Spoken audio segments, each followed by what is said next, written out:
我未做好心理準備，等等先。上集講到有間用腳外面嘅小店，今集一齊探店。嚟到啦，呢度咧係一個工廈地方，唔知陣間會係咩體驗咧？我今日揾嘅地址就係 Anna 啦。首先咧，我就要自己消毒咗塊面先嘅。好在冇化妝啫喎。要清潔下我自己隻腳啊！要啊。覺得佢咁問好出奇，因為有客要求唔使㗎。好，而家正式開始啦。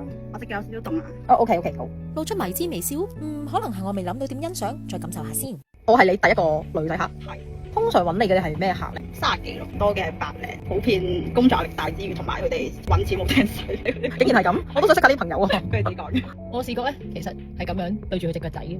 係，我都覺得腍腍地咧，你踩呢個拳骨呢個位好似好得意咁，腍腍地咁樣。真係啲人中意咁樣。咁跟住咧，完㗎啦。係啊，佢哋就係對敷面啊，還識㗎。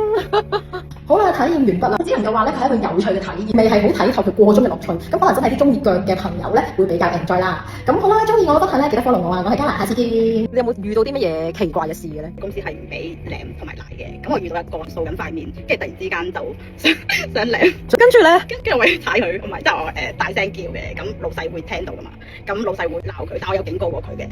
即係老細會即刻入嚟阻止嘅。幾保護之類嘅。